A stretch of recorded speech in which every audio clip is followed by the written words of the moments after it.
ஏய், அது சபரி தானே? ஏய் ஆமாடா.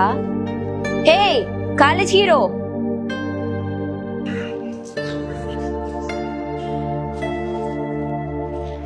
நீ என்ன இந்த மண்டபத்துல இருந்து வர? நீங்க எங்க? நம்ம காலேஜ் ஈசி டிபார்ட்மெண்ட் திவ்யா இருக்கால, அவன் அண்ணன் பையன் பர்த்டே கூப்பிட்டு தான் வந்தோம். உனக்கு தெரிய வாய்ப்பு இல்ல. ஆமா, நீங்க என்ன பண்ற? ஏய் நவீன், இவன் கெட்டப்ப பார்த்தா தெரியல. இவனும் அந்த வாலியும் இவன் மூஞ்சும் இந்த மண்டபத்துக்கு கேட்டரிங் வேலை பார்க்க வந்திருக்கான். ஏய் சபரி, நீ இந்த வேலைலாம் பாப்பியா?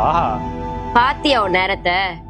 ஏய் நவீன், இவன் காலேஜ்ல நம்மள விட ஸ்போர்ட்ஸ்லயும் ஸ்டடீஸ்லயும் எல்லாத்துலயும் பெரிய ஹீரோ நினைப்பு அப்படின்ற திமிரு வேற இவனுக்கு இருக்கு. இப்ப எதுக்கு இப்படிலாம் பேசிட்டு இருக்க? இந்த பாரு, எச்சல் எடுக்கிறேன்னு என்னைக்குமே எங்களுக்கு கீழே தான் ஸ்டேட்டஸ்ல, அது முதல்ல புரிஞ்சுக்கோ. ஏய், அது சபரியோட அப்பா தானே? ஏய், அவரே தான் பேரண்ட்ஸ் மீட்டிங் வருவார்ல, நான் பார்த்திருக்கேன். எப்படி நீங்க வேலை பார்க்கறது உங்க அப்பாக்கு தெரியாது? அங்கிள், ஏய் அங்கிள் இங்க வாங்க. அங்கிள் உங்களதான்.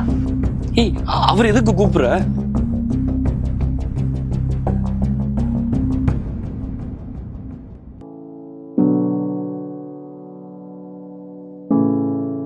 சபரி,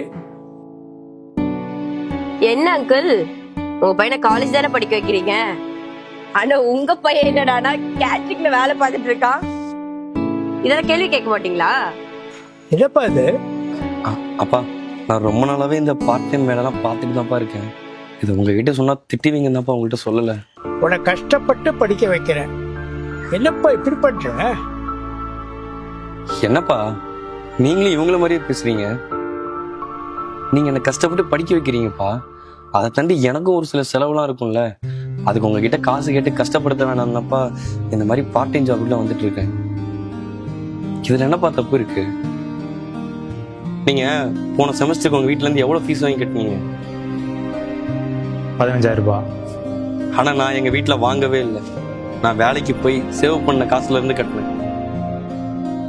அதுக்கு தானேப்பா நான் இருக்கேன். இல்லப்பா, அது என் கடமை. நம்ம ஃபேமிலி மொத்தமா என்னை எவ்வளவு கஷ்டப்பட்டு படிக்க வைக்கிறீங்க. அது மட்டும் இல்லாம நீங்க படிக்கிற காலத்துல வேலைக்கு போயிருக்கேன்னு சொன்னீங்கல்ல, அப்ப நான் பண்றது கரெக்ட் தானப்பா? தம்பி, நீ இப்படி வேலை பார்க்கறது கஷ்டமா இருந்தாலும் ஃபேமிலி கஷ்டத்தை புரிஞ்சுடு. நீயே சம்பாரிச்சு உன்னை நீயே பார்த்துக்கணும்னு தன்னம்பிக்கையோட இருக்க பாரு. அதை நினைச்சா எனக்கு ரொம்ப பெருமையா இருக்குப்பா. நீங்க தான் பெருமைப்பட்டுக்கணும். கண்டிப்பா உங்க அப்பா விடலாம் நான் பெருமையான அப்பா தான். அவன் உங்களை மாதிரி இல்லை, அவன் கால அவன் நிக்கணும்னு நினைக்கிறான். அது மட்டும் இல்லாம கேட்டரிங் ஜாப் போறதுல என்ன தப்பு இருக்கு?